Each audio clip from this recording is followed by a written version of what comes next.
दोस्तों, आप सभी का बहुत बहुत स्वागत है हमारे चैनल में। इस वीडियो के अंदर अभी हम लोग ह्यूमन बॉडी यानी मानव शरीर, ये काफ़ी ज़्यादा इम्पोर्टेंट टॉपिक है। इससे रिलेटेड 100 क्वेश्चन इस वीडियो में देखने वाले हैं। तो वीडियो पसंद आए वीडियो को लाइक करें, अपने दोस्तों में शेयर कर सकते हैं। चैनल पर नया है सब्सक्राइब करके बेल आइकन प्रेस करें। चलिए शुरू करते हैं। देखिए यहाँ पर हमारा पहला क्वेश्चन दिया गया है, मनुष्य का सामान्य तापक्रम कितना होता है। तो देखिए करेक्ट आंसर बी हो जाएगा। 98.6 डिग्री फ़ारेनहाइट जो होता है ये मनुष्य का सामान्य तापक्रम होता है फ़ारेनहाइट में। और सेल्सियस में पूछा जाए कितना होता है तो 37 डिग्री सेल्सियस। आपको याद रखना है 37 डिग्री सेल्सियस जो है ये सेल्सियस में तापमान होता है और 98.6 डिग्री फ़ारेनहाइट में होता है। तो याद रखना है। आगे बढ़ते हैं। दूसरा क्वेश्चन दिया गया है, मनुष्य शरीर में प्रचुर मात्रा में पाया जाने वाला तत्व कौन सा है। तो देखिए प्रचुर मात्रा में जो तत्व पाया जाता है वो यहाँ पर ऑक्सीजन है। ठीक है, ऑक्सीजन ऑप्शन बी हो जाएगा। आगे बढ़ते हैं। तीसरा क्वेश्चन दिया गया है, मनुष्य के मस्तिष्क का सबसे बड़ा भाग कौन सा है। तो देखिए करेक्ट आंसर ए हो जाएगा। प्रमस्तिष्क जो है ये मनुष्य के मस्तिष्क का सबसे बड़ा भाग है। चौथा क्वेश्चन दिया गया है, मानव शरीर का सबसे बड़ा अंग कौन सा है। मानव शरीर का सबसे बड़ा अंग कौन सा है। करेक्ट आंसर बी हो जाएगा। यहाँ पर ऑप्शन के अकॉर्डिंग देखा जाए तो यकृत जो है ये मानव शरीर का सबसे बड़ा अंग है, लेकिन यदि ऑप्शन में चमड़ा दिया रहता है मतलब स्किन जो होता है ये मानव शरीर का सबसे बड़ा अंग होता है, आपको याद रखना है। लेकिन ऑप्शन में नहीं है तो यहाँ पर यकृत लगा सकते हैं। यकृत मानव शरीर की सबसे बड़ी ग्रंथि है, याद रखना है।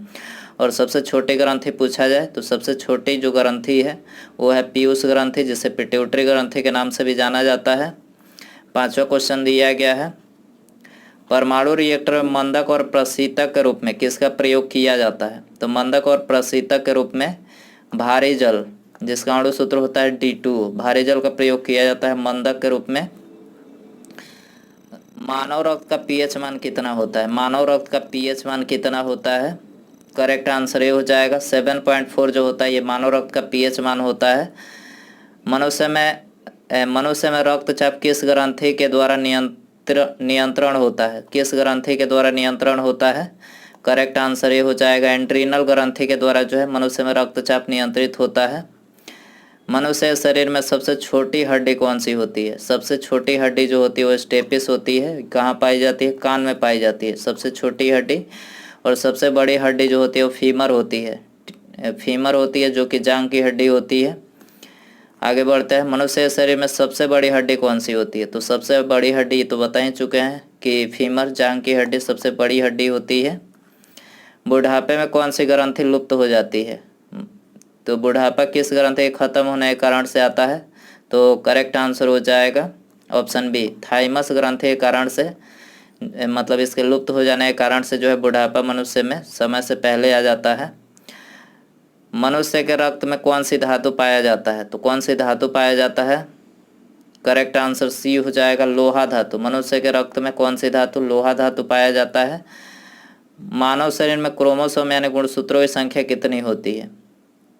करेक्ट आंसर हो जाएगा बी, 46। मनुष्य शरीर में 46 गुणसूत्र होते हैं। मानव शरीर की सबसे बड़ी कोशिका का क्या नाम है। तो करेक्ट आंसर बी हो जाएगा, तंत्रिका कोशिका जो होता है ये मानव शरीर की सबसे बड़ी कोशिका होता है। मनुष्य का सामान्य रक्तचाप कितना होता है। तो सामान्य जो रक्तचाप होता है 120/80 mmHg होता है। ठीक है, 120/80।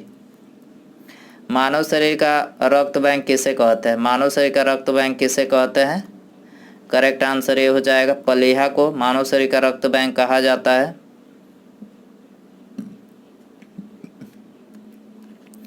मनुष्य शरीर में सबसे छोटी ग्रंथि कौन सी होती है। सबसे छोटी ग्रंथि तो देखिए ये तो बता ही चुके हैं कि सबसे छोटी जो ग्रंथि वो पिट्यूटरी होती है और मस्तिष्क के पिछले भाग में पाई जाती है, जिसे मास्टर ग्रंथि के नाम से भी जाना जाता है। मानव शरीर में जल की मात्रा कितनी होती है। तो करेक्ट आंसर ये हो जाएगा 80% जो है मानव शरीर में जल की मात्रा होती है। मनुष्य शरीर में पाचन मुख्यतः कहाँ पर होता है। तो मनुष्य शरीर में जो पाचन होता है छोटी आंत में होता है, छोटी आंत। ऑप्शन बी हो जाएगा। मनुष्य शरीर में पित्त कहाँ उत्पन्न होता है। पित्त करेक्ट आंसर सी हो जाएगा। यकृत में पित्त उत्पन्न होता है। मनुष्य में कौन सा रक्त सर्वदाता रुधिर वर्ग कहलाता है? यूनिवर्सल डोनर किसको बोला जाता है? तो करेक्ट आंसर ये हो जाएगा, वो रक्त समूह को यूनिवर्सल बोला जाता है, सर्वग्राही AB को। ठीक है, सर्वग्राही ये तो अभी बताया हमने कि सर्वग्राही AB को बोला जाता है। इंसुलिन की कमी से कौन सा रोग होता है? इंसुलिन की कमी से करेक्ट आंसर बी हो जाएगा। डायबिटीज जो होता है इंसुलिन की कमी से होता है। मनुष्य शरीर में इंसुलिन का निर्माण कहाँ होता है? करेक्ट आंसर सी हो जाएगा, अग्न्याशय पैंक्रियाज में जो है इंसुलिन का निर्माण होता है। मनुष्य शरीर में लाल रक्त कण का निर्माण कहाँ होता है? RBC की बात हो रही है। करेक्ट आंसर सी हो जाएगा, अस्थिमज्जा में जो है लाल रक्त RBC का निर्माण होता है। तापमान बढ़ने पर जब बर्फ पिघलता है तब बर्फ पर क्या प्रभाव पड़ता है? करेक्ट आंसर सी हो जाएगा, उपर्युक्त दोनों। घनत्व तो बढ़ता है, आयतन बढ़ता है, आयतन घटता है। ठीक है, तो उपर्युक्त दोनों यहाँ पर हो जाएगा। भोजन का पाचन मनुष्य किस अंग से प्रारंभ होता है? भोजन का पाचन मुंह से प्रारंभ होता है, मुंह। ऑप्शन ए हो जाएगा। मानव शरीर के किस अंग को हमारे शरीर का रासायनिक कारखाना कहा जाता है? करेक्ट आंसर बी हो जाएगा, लीवर को जो है रासायनिक कारखाना कहा जाता है। मानव शरीर के किस अंग से नेफ्रॉन का संबंध है? तो देखिए करेक्ट आंसर बी हो जाएगा, उत्सर्जन प्रणाली जो है ये नेफ्रॉन का इसका संबंध है। निम्नलिखित में से कौन मानव त्वचा को रंग प्रदान करता है? करेक्ट आंसर ये हो जाएगा, मेलानिन जो होता है ये मानव की जो त्वचा होती है उसको ये रंग प्रदान करता है। हीमोग्लोबिन का मुख्य घटक है। करेक्ट आंसर ये हो जाएगा, RBC हीमोग्लोबिन का मुख्य घटक है। विटामिन शब्द सर्वप्रथम किसने प्रयोग किया था? करेक्ट आंसर ये हो जाएगा, सी फंक ने विटामिन शब्द का प्रयोग सबसे पहले किया था। विटामिन को किन दो प्रकार में वर्गीकृत किया गया है? तो करेक्ट आंसर हो जाएगा, पानी में घुलनशील विटामिन और वसा में घुलनशील, दो प्रकार में वर्गीकृत। उपर्युक्त दोनों यहाँ पर करेक्ट हो जाएगा। कौन सा विटामिन वसा में घुलनशील होता है? तो देखिए वसा में घुलनशील vitamin A, D, E, K। तो देखिए यहाँ पर ऑप्शन ई हो जाएगा करेक्ट, उपर्युक्त सभी। कौन सा विटामिन जल में घुलनशील होता है? जल में तो विटामिन B और C जो होता है ये जल में घुलनशील होता है। उपर्युक्त दोनों यहाँ पर करेक्ट हो जाएगा। विटामिन के अध्ययन को क्या कहा जाता है? तो करेक्ट आंसर ए हो जाएगा, विटामिनोलॉजी। विटामिनोलॉजी जो है विटामिन के अध्ययन को कहा जाता है। विटामिन ए का रासायनिक नाम क्या होता है? करेक्ट आंसर ए हो जाएगा, रेटिनॉल जो होता है विटामिन ए का रासायनिक नाम होता है। कौन सा विटामिन रक्त का थक्का बनाने में मदद करता है? करेक्ट आंसर ए हो जाएगा, विटामिन के जो होता है रक्त का थक्का बनाने में मदद करता है। किस विटामिन में कोबाल्ट पाया जाता है? करेक्ट आंसर बी हो जाएगा, विटामिन B12 में जो है कोबाल्ट पाया जाता है। विटामिन क्या होते हैं? विटामिन क्या होते हैं? कार्बनिक यौगिक होते हैं। क्या होते हैं? कार्बनिक यौगिक। गोल्डन धान में सर्वाधिक मात्रा में कौन सी विटामिन पाई जाती है? गोल्डन धान में तो करेक्ट आंसर ए हो जाएगा, गोल्डन धान में विटामिन ए सर्वाधिक मात्रा में पाया जाता है। निम्नलिखित में से यौगिक किस समूह को सहायक आहार कारक कहा जाता है? सहायक आहार कारक। करेक्ट आंसर सी हो जाएगा, विटामिन को कहा जाता है। सूर्य का प्रकाश त्वचा में उपस्थित इर्गेस्टिरॉल को किस विटामिन में परिवर्तित करता है? तो देखिए यहाँ पर ऑप्शन डी करेक्ट हो जाएगा, विटामिन डी में जो है ये परिवर्तित करता है। विटामिन ई का महत्वपूर्ण स्रोत कौन सा है? विटामिन ई का महत्वपूर्ण स्रोत कौन सा है? करेक्ट आंसर सी हो जाएगा, गेहूं अंकुर का जो तेल होता है ये विटामिन ई का महत्वपूर्ण स्रोत होता है। विटामिन किस भाषा का शब्द है? करेक्ट आंसर ये हो जाएगा, विटामिन लैटिन भाषा का शब्द है, लैटिन। हमारे शरीर में किस विटामिन का उत्पादन उच्च दर पर होता है? करेक्ट आंसर ये हो जाएगा विटामिन डी का जो उत्पादन होता है हमारे शरीर में उच्च दर पर होता है। निम्नलिखित में से कौन सा विटामिन हमारे शरीर में संश्लेषित होता है? करेक्ट आंसर डी हो जाएगा, कोई भी विटामिन नहीं संश्लेषित होता है। मानव शरीर में विटामिन ए कहाँ संचित होता है? करेक्ट आंसर ये हो जाएगा यकृत में। विटामिन ए कहाँ संचित होता है? यकृत में। किस विटामिन की कमी के कारण बाल सफ़ेद हो जाते हैं? तो देखिए विटामिन B6 और विटामिन B12 ये दोनों विटामिन की कमी के कारण से बाल सफ़ेद होते हैं। ऑप्शन सी हो जाएगा उपर्युक्त दोनों। कपास के बीज किस विटामिन से भरपूर होते हैं? तो करेक्ट आंसर बी हो जाएगा विटामिन ई जो होता है, कपास का जो बीज होता है विटामिन ई से भरपूर स्रोत होता है। विटामिन B6 का रासायनिक नाम क्या होता है?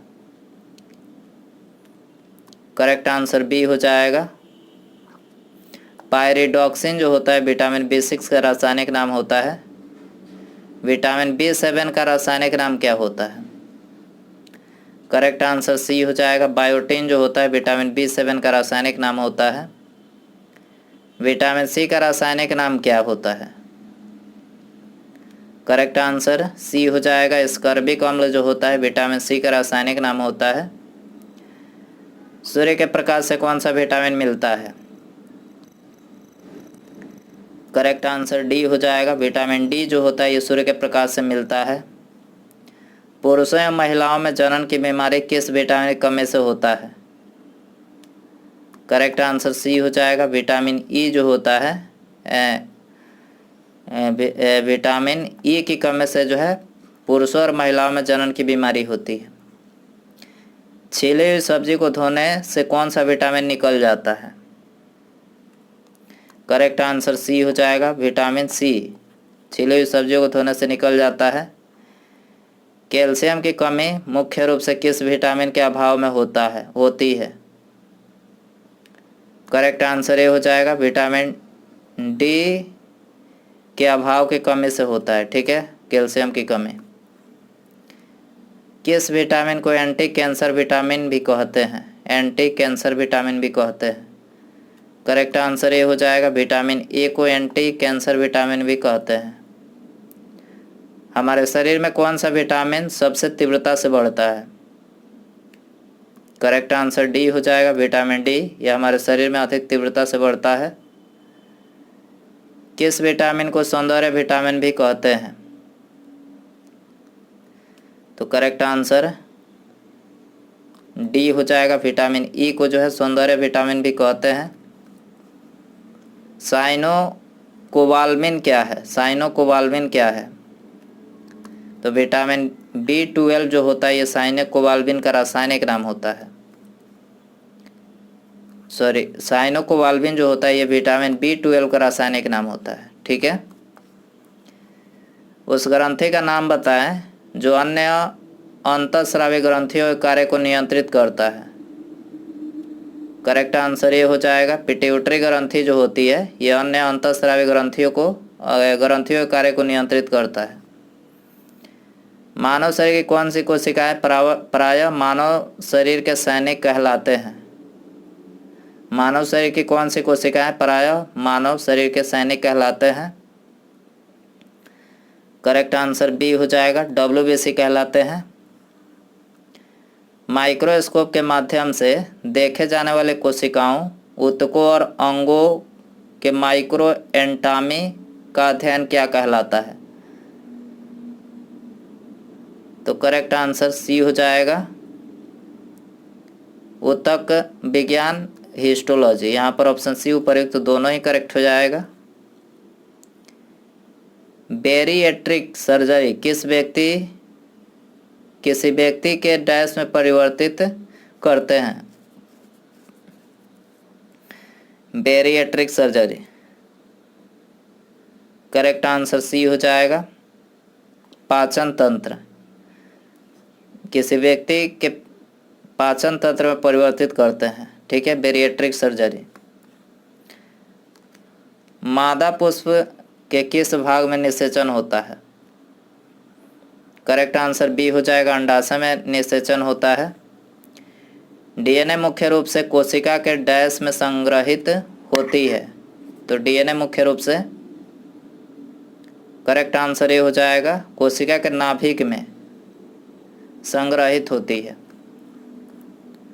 कौन सा ऊतक भोजन को एक पौधे के विभिन्न अंगों तक पहुंचाता है? कौन सा ऊतक भोजन को एक पौधे के विभिन्न अंगों तक पहुंचाता है? करेक्ट आंसर ये हो जाएगा, फ्लोएम।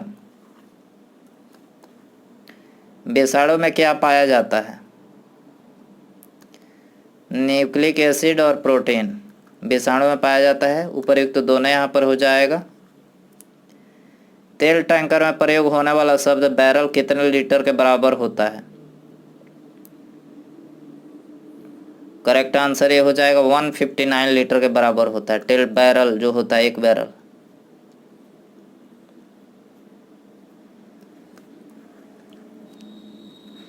न्यूक्लियस के बाहर डीएनए कहाँ पाया जाता है? करेक्ट आंसर ये हो जाएगा, माइटोकॉन्ड्रिया में जो है न्यूक्लियस के बाहर डीएनए पाया जाता है। नवजात बच्चों बीसीजी का टीका कब दिया जाता है? करेक्ट आंसर सी हो जाएगा, 48 घंटे के भीतर। नवजात जो बच्चे होते हैं उनको बीसीजी का टीका 48 घंटे के भीतर दिया जाता है। ग्लूकोमा रोग का संबंध मानव शरीर के किस अंग से है? करेक्ट आंसर डी हो जाएगा, आंख से। ग्लूकोमा रोग का जो संबंध है आंख से है। मानव वृक्क विकार किसके प्रदूषण के कारण होता है? करेक्ट आंसर सी हो जाएगा, कैडमियम के प्रदूषण के कारण से होता है। किस वैज्ञानिक ने डीएनए का विश्लेषण सबसे पहले किया था? करेक्ट आंसर बी हो जाएगा, वाटसन और क्रिक ने डीएनए का विश्लेषण जो है सबसे पहले किया था। जन्म से पहले बच्चे में लिंग का निर्धारण किया जाता है।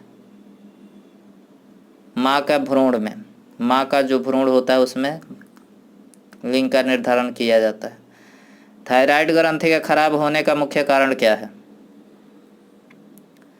करेक्ट आंसर डी हो जाएगा, आयोडीन की कमी से थायराइड ग्रंथि का खराब होने का मुख्य कारण है।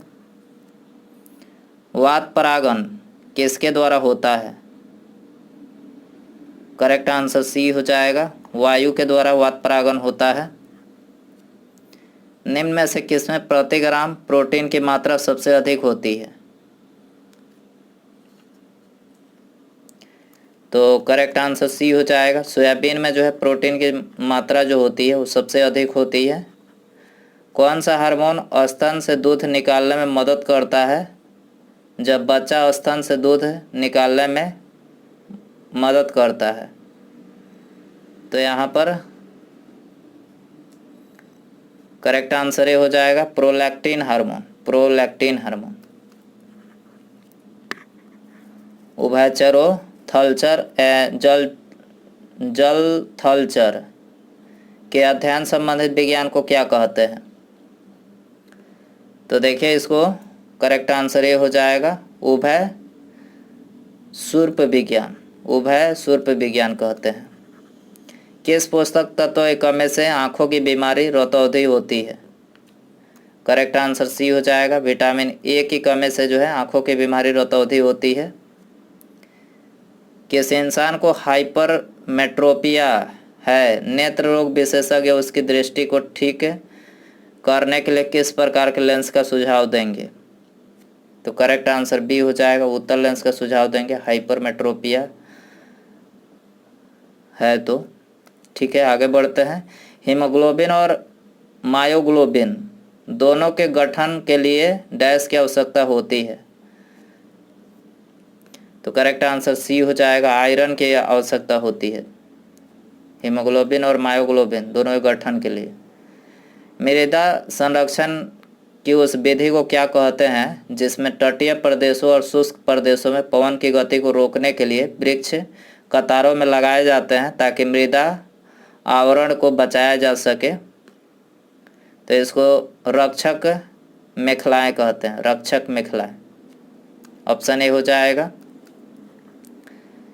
नेरिस फेरेटिमा यानी केंचुआ तथा हिरुडिनेरिया रक्त सूचक जोंक है, ये किस संघ का उदाहरण है? तो देखिए करेक्ट आंसर बी हो जाएगा, एनेलिडा संघ के उदाहरण है। दूध का रंग किस प्रोटीन के कारण होता है? करेक्ट आंसर सी हो जाएगा, कैसिन के कारण से होता है दूध का रंग। जीवाणु की खोज किसने की थी? एंटोनी लीवेनहॉक ने जीवाणु की खोज किया था। एक विशेष कार्य करने वाले समान कोशिकाओं के समूह को क्या कहा जाता है? करेक्ट आंसर ये हो जाएगा, इसको ऊतक बोला जाता है। जब कोई मनुष्य सोया होता है तब आरबीसी की संख्या पर क्या असर होता है? करेक्ट आंसर ये हो जाएगा, आरबीसी संख्या कम हो जाता है। श्वेत प्लेग को आमतौर पर किस नाम से जाना जाता है? करेक्ट आंसर बी हो जाएगा, क्षय रोग के नाम से जाना जाता है श्वेत प्लेग को।